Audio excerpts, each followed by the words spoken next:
Saya seorang Katolik, tapi kenapa saya malas ke gereja? Kalau macam ini. Terus Hidayah Islam dari Allah Subhanahu wa Ta'ala bisa datang kapan saja, di mana saja, dan kepada siapa saja.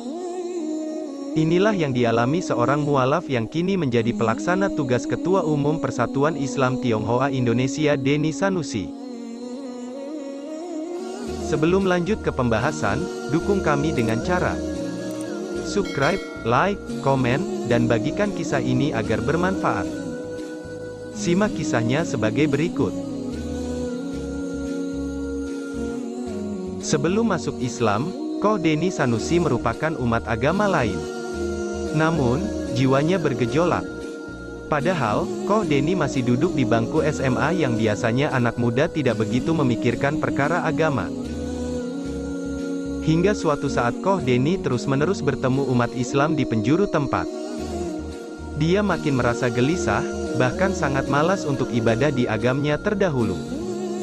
Akhirnya, Koh Denny memutuskan berkonsultasi dengan seorang ustadz. Dia disarankan berdoa sebelum tidur dengan menyebut, "Ya Tuhan." Sebutnya, "Ya Tuhan." Tuhan saja yang netral.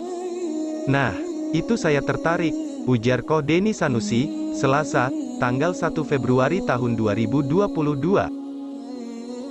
Ia lantas penasaran dengan cara doa yang dimaksud sang ustadz. Koh Denny pun meminta bimbingan serta doa yang dipinta. Mudah saja, dia hanya perlu berdoa untuk ditunjukkan agama yang benar, baik di dunia maupun akhirat. Berdoa, "Ya Tuhan, tunjukkanlah saya agama yang mana dibenarkan di dunia dan di akhirat dan agama mana yang dapat menyelamatkan saya di dunia dan akhirat." Udah itu aja, tutur Koh Denny. Kebetulan esok harinya bulan Ramadan tiba, ini seperti skenario dari Allah Subhanahu wa Ta'ala bagi Denny Sanusi. Entah karena apa, dia mendapat dorongan untuk ikut berpuasa. Padahal, Koh Denny belum menjadi seorang muslim kala itu. "Saya belum Islam, ada dorongan apa saya enggak paham, saya ikut puasa waktu itu. Sebulan penuh enggak kalah saya, nah, sebelum mau tidur saya ikuti nasihat itu, doa," terang Koh Denny. Setelah berdoa sesuai arahan sang ustadz, Koh Denny Sanusi mendapat petunjuk dari Allah Subhanahu wa Ta'ala. Hidayah pertamanya adalah puasa. Kala mendengar azan, dia mengaku gemetar seketika, bahkan sempat pingsan beberapa saat. Dapat petunjuk, hidayah pertama saya puasa. Kan kalau puasa itu maghrib, buka, biasa ya. Saya nunggu maghrib, saya setel radio, tiba-tiba azan. Saya kaget setengah mati sampai kelengerlah, pingsan semenit 2 menit, gemeter saya. Padahal sebelumnya saya dengar azan biasa aja, ucap Denny. Merasa bingung, Denny lantas kembali berkonsultasi dengan sang ustadz. Dikatakan, itu adalah salah satu petunjuk dari Allah Subhanahu wa Ta'ala atas doa-doanya.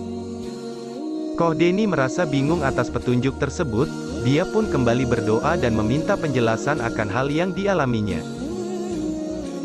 Kemudian Allah Subhanahu wa Ta'ala memberi petunjuk kedua kepada Koh Denny. Lewat sebuah mimpi, dia melihat sekelompok orang bermain rebana dan melantunkan salawat di sebuah acara TV. Ini makin membuatnya bersemangat untuk terus berdoa. Belum berhenti di sana, Allah Subhanahu wa Ta'ala kembali memberikan hidayah kepadanya. Petunjuk ketiga ini masih sangat membekas di pikiran Denny, bahkan sampai bulu kuduknya sampai merinding ketika membahas hal ini. Diceritakan, sang ustadz menyarankan Denny untuk tidak tidur di sebuah malam Ramadan, yakni malam ke-27. Dia pun menuruti perkataan sang ustadz. Dalam perjalanan sepulang dari rumah sang ustadz, sekira jam 1 atau 2 pagi, Denny merasa ada yang menggandeng tangannya dan menuntun arahnya untuk berwudu. Tidak hanya itu, dia juga dituntun untuk melakukan sholat 2 rakaat. Denny mengaku tak membaca doa apapun kala itu. Tentu saja lantaran dirinya masih belum tahu apapun terkait agama Islam. Semua benar-benar terjadi begitu saja, di luar nalar pikirannya. "Saya ikutin aja," setelah selesai saya naik ke atas dan sholat 2 rakaat. Nah, udah kan selesai abis subuh, saya datang ke Ustadz, ujar Koh Deni. Ia kemudian menceritakan kejadian yang menurutnya aneh dan gaib itu kepada sang Ustadz. Dijelaskan, wudhu dan sholat adalah simbol yang identik dengan Islam. Kendati demikian, sang Ustadz kembali menyerahkan pilihannya kepada Koh Deni. Gini aja deh, wudhu itu simbol Islam, sholat juga simbol Islam. Cuma, saya Islam, nggak mungkin saya ajak kamu karena Islam bukan agama ajakan. Kamu mikir aja deh sendiri. Wah, saya mikir, bener ya, ternyata kejadian semalam membekas beneran, kata Koh Deni. Beberapa hari kemudian, bulan Ramadan selesai dan tibalah Idul Fitri. Saat itulah Deni Sanusi, yang masih berusia 19 tahun, mantap menjadi mualaf dan resmi memeluk agama Islam. Tanpa pikir panjang, dia pun mengikuti segala ajaran Islam, salah satunya melakukan khitan. Mulai dari situlah Koh Deni Sanusi percaya bahwa Allah Subhanahu wa Ta'ala memang benar ada dan kerap mendengar doa-doanya. Jadi doa saya itu ditunjukkan, agama sama Allah itu dibuktikan, tandasnya.